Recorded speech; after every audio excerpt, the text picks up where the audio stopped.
Hey everybody, it's Eduardo Jackson, creator, founder, CEO of Cinema Draft, the game, the weekly obsession, the box office fantasy, I guess a bit of a sport. Yeah, usually we try to get this to you the weekend preview, call sheet review, Fridays, unexpectedly busy Friday. And also, yeah, it's Friday in world events was a hell of a day. So we're just trying to cover also kind of had a late poker game go on. So, but we're here, we're back. It's Saturday morning. I've purposely not looked at the Friday estimates yet. Um, Although I do have a running bet with Jay Devlin over the performance of A Dog's Purpose.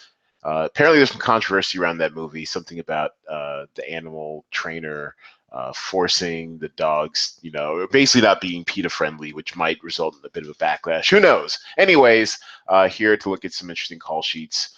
My call sheet, which may or may not be interesting, and to kind of preview what we think the attack will be this weekend. I do have weekend box office up, but these are just last weekend's numbers, giving you an idea of what I base some of my projections on.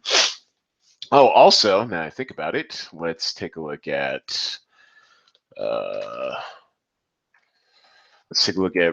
Box Office Pro because they always have the weekend forecast, usually out on Wednesdays, I do believe, which gives them their their takes on what they think movies will do. So what we're looking at now for those watching the video is the Box Office Pro's weekend forecast. They predict A Dog's Purpose will be number one with 17.5 million. Split second, 16.5. Resident Evil debuting at 15.5. Hidden Figures 12.6 million, and La La Land rounding up the top five with 11.4 million. Now let's get to some call sheets. We'll focus mostly on the feature presentation. That's where the big money's at, and see what we can see.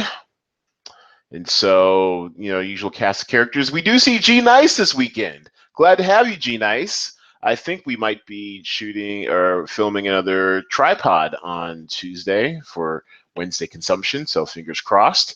As well as the other third of the tripod, Cornell West Side, Chocolate Cardinal. What's good? So, well, yeah, let's take a look at G Nice real quick since he is an interloper to the game. Let's see what he's come up with. Okay, a little bit of something for everybody. I do like how he has focused on headliners. He's got a headliner from A Dog's Purpose, headliner from Resident Evil, headliner from Gold, headliner from La La Land, headliner from Sleepless, headliner from The Bye Bye Man, headliner from Patterson. Interesting. So it's not a bad call sheet. It's got potential. Gold seems to be vastly overpriced if we're going to take Box Office Pro into account. They think Gold will only make 3.7 million. Oh, and actually, as an aside, I did go see Gold yesterday, and you know what? I kind of liked it. It's a period piece. We all know by now I'm a sucker for historical fiction. Basically, this is based on a true story type thing. This guy who founded or who was running a Washoe mining corporation in his search for gold, and how I guess it was some sort of elaborate Ponzi scheme. It's kind of one of those things where it's kind of difficult to suss out the truth from the fiction, but it was interesting. And apparently, McConaughey went there for the role because I guess this guy was overweight or a little bit dumpy, and he went the full Denzel, packed on the pounds. His guy, like I thought it was a prosthetic, but I saw Bryce Dallas Howard, his co-star, who also packed on some pounds for the role of his longtime girlfriend Katie Kay, I think Katie. And she said on Watch What Happens Live with Andy Cohen that she went there, that she packed on the real pounds, as did because she was somewhat inspired by McConaughey, who also packed on the pounds. It looked like he gained a good 30 pounds or so for the role. I mean, he's got a a pretty sizable gut. And then, of course, in true Hollywood fashion, just seemed to just like melt it all away with top-notch trainers, I'm sure. Anyways, so Gold's probably not going to do what we think it's going to do, sadly. Although I did enjoy it. Edgar Ramirez actually is the secondary headliner in that film, and he's really good. I mean, McConaughey does his thing, but I really think Edgar Ramirez, really does acquit himself well in his role of Mike Acosta, the the geologist, I guess, behind the gold mining company. All right. Anyways, so interesting call sheet from G Nice. Good luck to you, sir. I'm rooting for you. My former screenwriting partner. And let's take a look at returning champion Jay Devlin, who is big on A Dog's Life. So this actually a dog's life, A Dog's Purpose. So he has A Dog's Purpose 6-pack, including the 2 headliners of Dennis Quaid and Josh Gad. He has the headliner stack of McAvoy and Taylor Joy Split. And then he meets the minimal requirements with a headliner from The Founder, Laura Dern, and Hector Bonilla in Father Never Bothered as a headliner in the platform release Father Never Bothered, also known as Un Padre. No, I'm not even going to try it. Anyway, it's got another title, which it might be under if it's not under Father Never Bothered. It's a subtitled film in Spanish, I believe, starring largely Mexican or Cuban actors. I can't tell. It's my bad.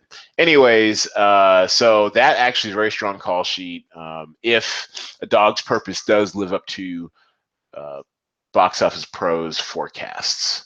If it does, then I grossly undervalue Dog's Purpose, and Jay Devlin will reap all the benefits.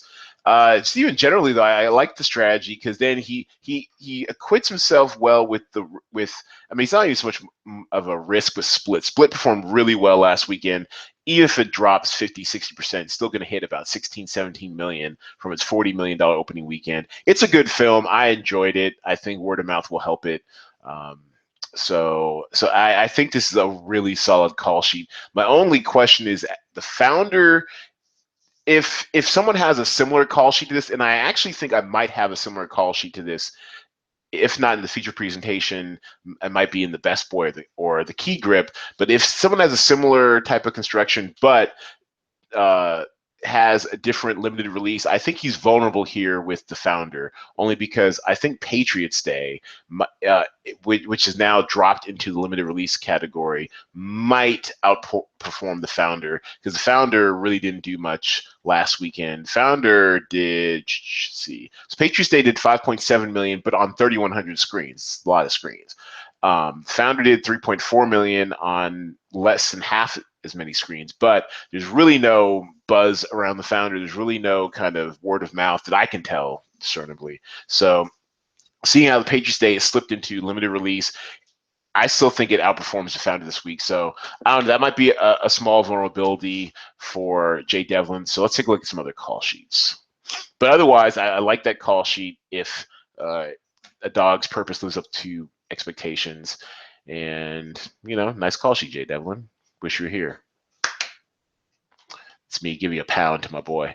Let's see. Gamble 24/7, a stalwart atop the top 3 in these games. And he's taken a similar tack. This is a really interesting call sheet, mostly because he's got a 4-pack of A Dog's Purpose. He's got the headliner stack of Split. And Gamble 24/7, actually, I'm sorry, he's got a 5-pack of A Dog's Purpose. Headliner stack of Split. He also gets in some Resident Evil to cover all bases. Headliner from Resident Evil, Ali Larter. She of the infamous Whipped Cream Bikini. For those who are interested and remember Varsity Blues back in the day, that was probably a seminal movie in my young high school, actually college development, the Whipped Cream Bikini, my goodness. Anyways, Ali Larter, most recently of Pitch on Fox, which is a highly underrated show, I would add, about the first female professional baseball player. Anyways, he gets Ali Larter from Resident Evil as the headliner, and then rounds it off with with Adam Driver from Silence, which, well, that's strange. It's listed here as limited. It should actually be platform. That's strange. Okay. Anyways, we'll fix that. All right. So yeah, so that's a good look for Gamble 24/7.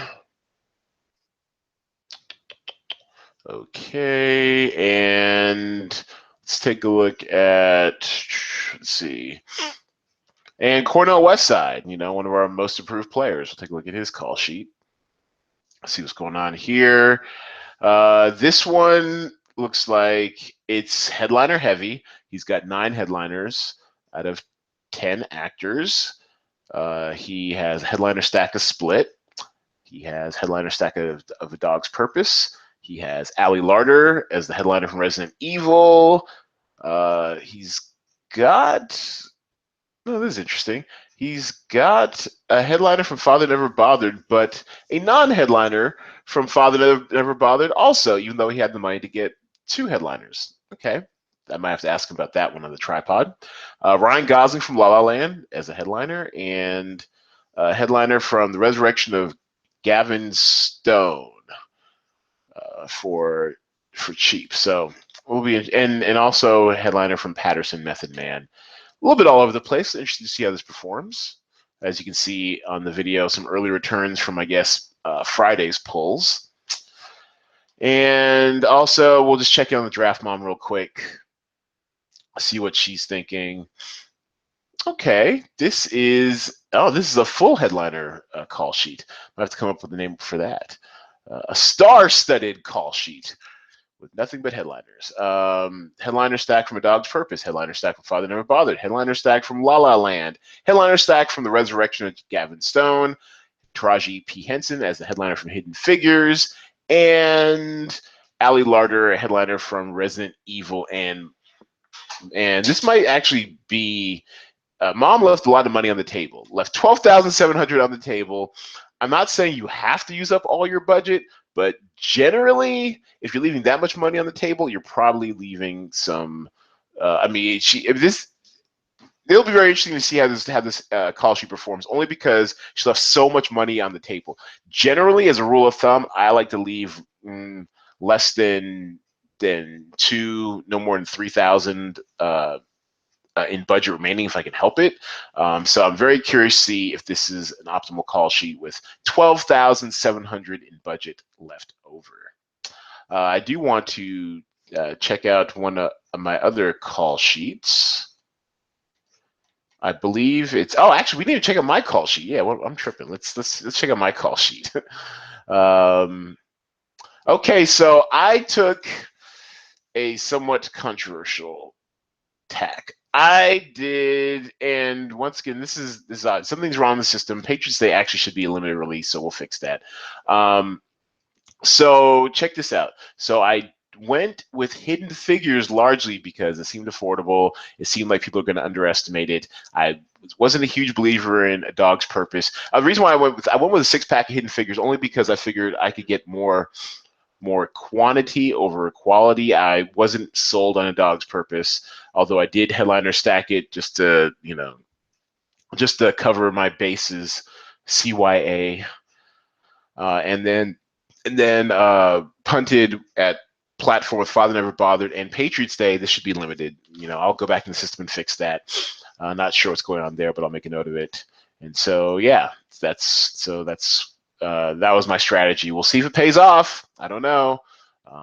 Jay Devlin sounded really confident with A Dog's Purpose coming through. I do believe it was the Best Boy though, with my call sheet where I did go. Yeah, so this is the one. This is the type of call sheet I think would actually really compete well with Jay Devlin, where Patriots Day is your limited release. The